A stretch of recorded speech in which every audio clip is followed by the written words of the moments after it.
Hi hello and जय हिंद मेरे प्यारे बच्चों। आज हम देख रहे हैं ग्रेविटेशन का लेक्चर नंबर 6, जिसका टॉपिक है gravitational potential energy and escape velocity.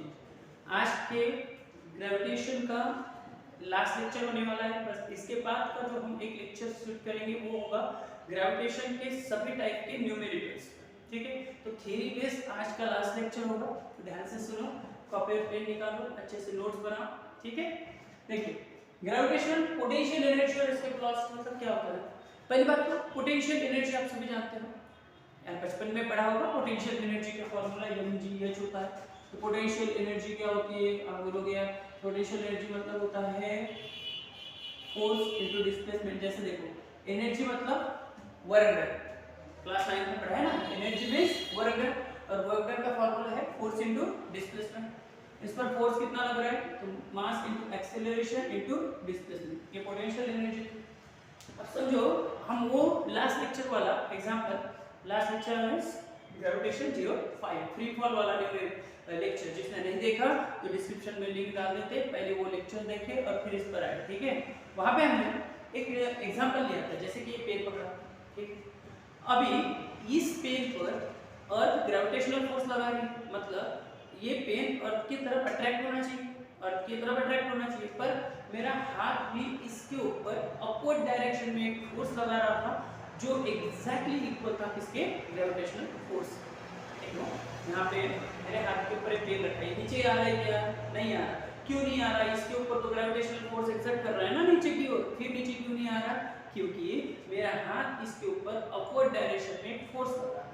ठीक है, तो ये ऑब्जेक्ट को मैंने यहाँ से उठा के यहाँ तक के रखा और यहाँ पे रेस्ट पोजीशन में रखा है, जबकि इसको अर्थ अपनी तरफ खींच रही है, फिर भी मेरे इसके ऊपर फोर्स लगा के इसको इसके रेस्ट पोजीशन में रखा हुआ हूँ। इसका मतलब मैं इसके ऊपर कुछ तो भी वर्क डन कर रहा हूँ या नहीं कर रहा हूँ ना। तो मैंने कितना वर्क किया इसके ऊपर, मैंने कितना वर्क किया वो in the form of potential energy store होते जाए। मैंने इसके ऊपर कितना वर्क डन किया वो in the form of potential energy इस पेन के अंदर स्टोर होते जाएगा। और पोटेंशियल एनर्जी का डेफिनेशन क्या थी, आपने बचपन में डेफिनेशन पढ़ी होगी, the energy possessed by a body due to its rest position. मतलब जब ऑब्जेक्ट रेस्ट पोजीशन में है तब उसके अंदर जितनी एनर्जी है उसको हम पोटेंशियल एनर्जी बोलते हैं। वो आई कहां से, energy can either be created और बी डिस्ट्रॉयड। वो एनर्जी आई कहां से, तो जितना वर्क डन आपने इसके ऊपर किया है वो in the form of potential उसके अंदर स्टोर हो गया।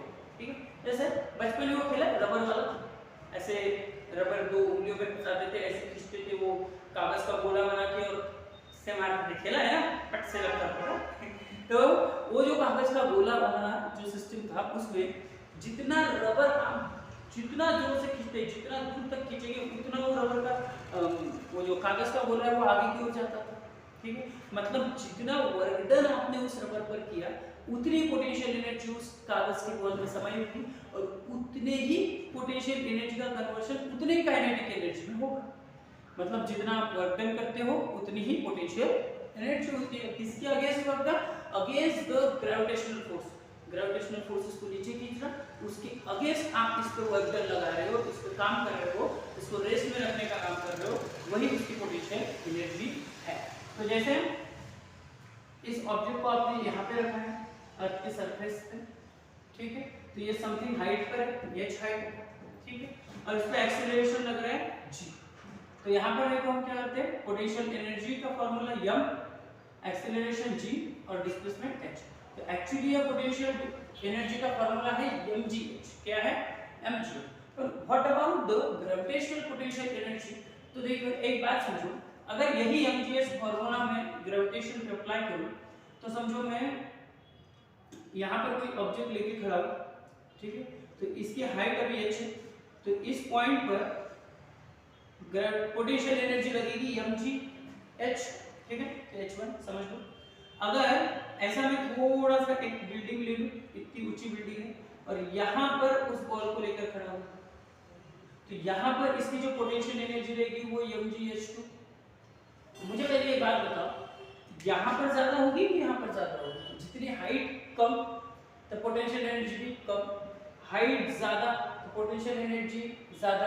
लास्ट लेक्चर में बताया था ना वो स्टोन वाला एक्सपेरिमेंट करके देखना, याद रहेगा देखने के। ठीक है, तो हाइट ज्यादा, पोटेंशियल एनर्जी भी उसमें ज्यादा स्टोर होती जाएगी। ठीक है, अब ये इसी को अगर हम कोई माउंट एवरेस्ट पे वगैरह लेके जाए और वहां पे रख दे तो यहाँ पे और पोटेंशियल एनर्जी क्या हो जाएगी, और बढ़ जाएगी। ठीक है, अब ऐसा करते करते समझो हम एक इंफिनिटी लेवल पे चले जाए। ठीक है, एकदम इंफिनिटी लेवल पे जहाँ पे g की वैल्यू करीबन 0 है।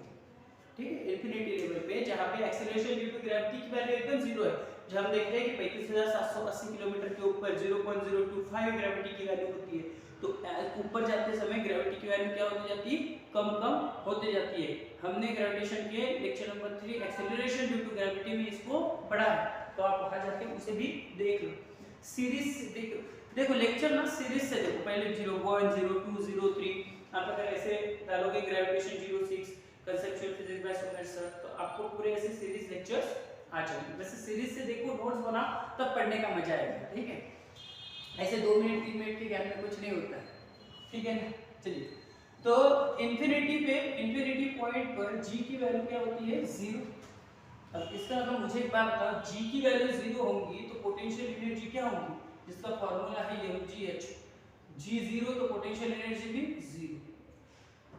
तो फिर मैं क्या ये कहूं कि इंफिनिटी पे इसकी वैल्यू 0 है, 35,780 किलोमीटर के ऊपर पोटेंशियल एनर्जी अगर 0 है, उसके नीचे के ये सब जो पोटेंशियल एनर्जी रहेंगे वो 0 से कम होंगे। इतने हाइट पे अगर 0 है तो नीचे क्या होगी, कम होगी। बोले सर बढ़ भी तो सकती है ना, कम कम होते हुए फिर 0 हो सकती है। देखो भाई, यहाँ पे पोटेंशियल एनर्जी कम, यहाँ ज्यादा, फिर बढ़ते बढ़ते बढ़ते बढ़ते बढ़ते बढ़ते 0। अगर बढ़ते बढ़ते 0 हो रही तो 0 बड़ी भी वैल्यू है ना, उसके नीचे वाली वैल्यू उससे कम होगी। उससे कम मतलब नेगेटिव, उससे कम मतलब नेगेटिव। ठीक है, इसका मतलब पोटेंशियल एनर्जी जो अर्थ की पोटेंशियल एनर्जी रहती है वो माइनस में रहती है, इसमें रहती है माइनस में रहती है। ठीक है, इसी फॉर्मूले के ऊपर पोटेंशियल एनर्जी माइनस mgh, इसी के ऊपर अगर g का एक्सेलरेशन ड्यू टू ग्रेविटी का फॉर्मूला अप्लाई किया जाए, क्या फॉर्मूला है g का, capital gm upon r square. इसको अप्लाई कर दिया जाए तो क्या होगा, माइनस g की जगह capital gm upon r square into h। अब जितने हाइट पर, मुझे बात बताओ, अगर यहाँ पर कोई ऑब्जेक्ट है, यहाँ पे पोटेंशियल एनर्जी मुझे निकालनी है, तो यहाँ तक का डिस्टेंस कितना, तो आप बोलोगे सर r प्लस एच। यहाँ तक की हाइट कितनी है, आप बोलोगे सर r प्लस एच। सही है, तो हम इसको भी लेते हैं r प्लस एच, इसका स्क्वायर, इसको भी हाइट को भी लेते हैं r प्लस एच, तो एक r प्लस एच से एक r प्लस एच मर गया, minus gm upon r plus H, and that will be the formula for gravitational potential energy. ये फॉर्मूला है ग्रेविटेशनल पोटेंशियल एनर्जी का, minus gm upon r plus H, जहां पर g की वैल्यू आप सभी जानते हो कितने, 6.67 into 10⁻11। कैपिटल M है mass of the earth, 6 into 10⁻24 kg। M है mass of the body and r is the radius of the earth, 6400 kilometre. और h है वो हाइट, जिस हाइट पर आपको पोटेंशियल एनर्जी निकालनी है, फाइंड आउट करनी है। ठीक है, तो एनर्जी जितना अपने डेफिनेशन अगर लिखनी है तो आप ऐसे लिख सकते हो, the amount of work done on an object against the gravitational force is known as a gravitational potential energy. The energy stored in a body which is obtained by the amount of work done against the gravitational force। gravitational force के against में जितना work done आप उस object पे कर रहे हैं, उसको रेस्ट में रखने के लिए, तब उसमें जितनी एनर्जी स्टोर होगी उसको बोलते हैं उसकी ग्रेविटेशनल पोटेंशियल एनर्जी। क्लियर है? चलिए लिखिए, हम लिखते हैं इसकी वेलोसिटी। इसकी वेलोसिटी देखने के पहले एक कहानी सुनो। देखिए, आप लोग ये तो समझ गए कि अर्थ पे जो पोटेंशियल एनर्जी है वो नेगेटिव एनर्जी है, minus gmm upon r plus, ये नेगेटिव एनर्जी। समझो, अध्यात्म की भाषा में, हम स्पिरिचुअलिटी की भाषा में ऐसे कहते हैं कि ये जो फिजिक्स है इसमें भौतिक संसार से रिलेटेड चीजें पढ़ती है। ये जो संसार है इसको भौतिक संसार बोलते हैं, दैट्स द मटेरियल वर्ल्ड। ध्यान से सुनो, इस मटेरियल वर्ल्ड पे हमको जिसने बाइंड करके रखा है वो है नेगेटिव एनर्जी। कौन सी एनर्जी है? Negative energy. अगर आपको इस संसार से परमानेंटली हटना है, मतलब परमानेंटली मोक्ष चाहिए, जिसको मोक्ष बोलते हैं, परमानेंटली अगर आपको इस संसार से रिलीज होना है तो हमको जितनी निगेटिव एनर्जी यहाँ पे हमको बाइंड करके रखी है, जकड़े हुई है, उतनी ही पॉजिटिव एनर्जी हमको उसको लगानी पड़ेगी, तब जाके हम इस जंजीर को तोड़कर हमेशा के लिए इस भौतिक संसार से मुक्त हो सकते हैं। इसी को हम रिलेट करते हैं यहाँ पर। तो जैसे देखो, हमको जो अर्थ के ऊपर जकड़े रखी है, भौतिक संसार में जकड़े रखी है, that will be the potential energy which is the negative energy, that is -gmm/r²। अगर आपको कहा कि इस पोटेंशियल एनर्जी से, इस पोटेंशियल एनर्जी को लांघ कर, इस पोटेंशियल एनर्जी के बंधन से मुक्त होकर मुझे इस धरती से हमेशा के लिए मुक्त होना है, तब आपको इतनी पॉजिटिव एनर्जी देनी पड़ेगी किसी ऑब्जेक्ट को जो इसके बराबर, पोटेंशियल एनर्जी के इक्वल उसका मैग्नीट्यूड हो, तब जाके वो इस संसार से मुक्त हो पाएगा। ठीक है, मतलब जैसे देखो, ये अर्थ का सरफेस, यहाँ पर मैंने एक गेंद ली, इसको ऊपर की ओर फेंका, ऐसे ऊपर की ओर फेंका, ये थोड़ी दूर तक जाएगा और डबल धरती पे अटकेगा। ठीक है, चलो ऐसे फेंक ली तो भी चलेगा। आपने, मैं ऐसे खड़ा हूं, मैंने एक गेंद ली, ऐसे फेंकी, थोड़ी दूर तक जाएगा, वो धरती पे आके टपकेगा। मैंने और ज्यादा जोर से फेंकी और थोड़ी दूर तक आएगा, डबल टपकेगा। मुझे बहुत गुस्सा आया, मैंने बहुत जोर से फेंकी, फिर अब ये और थोड़ी दूर तक जाएगा और आके धरती पे टपकेगा। मैंने और ज्यादा जोर से फेंका, बाकी का ज्यादा जोर से हम स्पेस मिशन में फेंकेंगे, जो कि क्लास 10 का 10 चैप्टर होगा। ठीक है, क्योंकि वहां पे हम ऑर्बिटल वेलोसिटी और एस्केप वेलोसिटी की आगे की कहानी पढ़ेंगे, इसी का सेकंड टॉपिक। ठीक है, ग्रेविटेशन का ही सेकंड पार्ट है स्पेस मिशन चैप्टर। ठीक है, तो यहाँ से अभी के लिए सिर्फ इतना सुनो कि अगर मुझे बहुत गुस्सा आया और मैंने 8 किलोमीटर पर सेकंड के स्पीड से अगर किसी ऑब्जेक्ट को फेंका, तो वो ऐसे ऑर्बिट में घूम के इस हाथ में वापस आ जाएगा। और ऐसे ही बढ़ाते बढ़ाते अगर मैंने 11.2 किलोमीटर पर सेकंड से किसी ऑब्जेक्ट को फेंका, तो ये ऑब्जेक्ट अर्थ के ग्रेविटेशनल फोर्स को चीरता हुआ, अर्थ के ग्रेविटेशनल फोर्स के बंधन को लांघता हुआ हमेशा के लिए इस धरती से मुक्त हो जाएगा। और उसी स्पीड को हम बोलते हैं एस्केप वेलोसिटी, मतलब the initial velocity by which an object release permanently through this gravitational field. अगर कोई भी ऑब्जेक्ट को इतनी इनिशियल वेलोसिटी दी कि जिससे वो अर्थ के ग्रेविटेशनल फील्ड को हमेशा के लिए पार कर जाए, तब हम उस इनिशियल स्पीड को बोलेंगे एस्केप वेलोसिटी। अगर हम इसका डेरिवेशन निकालें तो देखिए, हमने क्या कहा, जितनी पोटेंशियल एनर्जी उतनी ही काइनेटिक एनर्जी आपको देनी पड़ेगी। मतलब पोटेंशियल एनर्जी और काइनेटिक एनर्जी इक्वल टू 0। मतलब कितनी काइनेटिक एनर्जी, काइनेटिक मतलब पॉजिटिव एनर्जी, कितनी पॉजिटिव एनर्जी देनी पड़ेगी जितनी पोटेंशियल एनर्जी आपको नीचे जकड़ी रखी है। ठीक है, तो पोटेंशियल एनर्जी का फॉर्मूला -gmm/r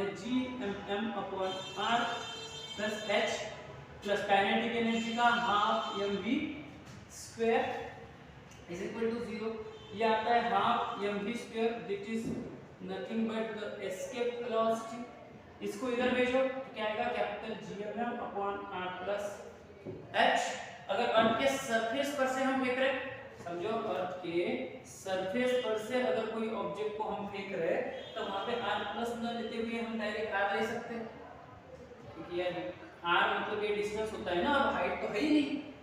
ठीक है ना, हम थोड़ी ना कहीं माउंट एवरेस्ट पे जाके बॉल को फेंक रहे हैं, सरफेस पर से फेंक रहे हैं, तो r लिया।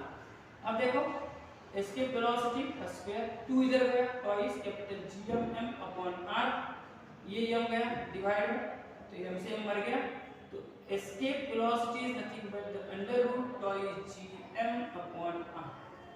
This is the expression for escape velocity. मतलब एस्केप वेलोसिटी कितनी, अंडर रूट ट्वाइस gm/r। अगर आप इस टर्म में ना लेके एक्सीलरेशन ड्यू टू ग्रेविटी के टर्म्स में अगर इसे कैलकुलेट करने को बोले, इसे डिराइव करने को बोले, तो हम कैसे कर सकते हैं, देखो, escape velocity is nothing but under root twice gm/r if we multiply and divide the by r। अगर हम मल्टीप्लाई डिवाइड करें r से, फिर क्या होगा, देखो, ट्वाइस gm/r/r²। याद है क्या कुछ, gm/r² क्या होता है, small g, acceleration due to gravity, मतलब ट्वाइस इसके जगह स्मॉल g और r। जब हम इसके वैल्यूज को पुट करेंगे टोटली, r मतलब कितना 6400 किलोमीटर, मतलब 6.4 × 10⁻⁶ मीटर। जब हम इसके पूरे वैल्यूज को कैलकुलेट करेंगे तब आप ऐसा पाएंगे ये पूरा आता है 11.18, दैट इज अप्रोक्सीमेटली 11.2 किलोमीटर पर सेकंड। इट मींस अगर आपको अर्थ के ग्रेविटेशनल फील्ड से हमेशा के लिए दूर जाना है, मतलब इस भौतिक संसार से हमेशा के लिए बाहर जाना है, अगर आपको किसी ऑब्जेक्ट को इस धरती के ग्रेविटेशनल फील्ड के हमेशा के लिए पार कराना है, तो आपको उसको 11.2 किलोमीटर पर सेकंड के स्पीड से फेंकना पड़ेगा। समझ में आया? तो इससे रिलेटेड न्यूमेरिकल्स कुछ इंपॉर्टेंट क्वेश्चन, जैसे कि मैं हर चैप्टर के 7 इंपॉर्टेंट क्वेश्चन देता हूँ, उसको आपको लर्न करना है, ठीक है। और न्यूमेरिकल का एक लेक्चर हम मतलब ग्रेविटेशन का लेक्चर नंबर 7 जो कि लास्ट लेक्चर होगा, वो हम हर सेक्शन के न्यूमेरिकल उसमें कवर करेंगे, ठीक है। तब तक के लिए कोई सजेशन रहे तो प्लीज कमेंट बॉक्स में लिखिए, और हम next effect of electric current start करेंगे, और साथ साथ साइमल्टेनियसली क्लास 11 की सीरीज भी स्टार्ट करेंगे। तो थैंक यू सो मच, पढ़ाई करते रहो, पूरे नोट्स बनाओ, और if any suggestion then please comment. Thank you so much, और सब्सक्राइब लाइक्स जरूर करें, ठीक है।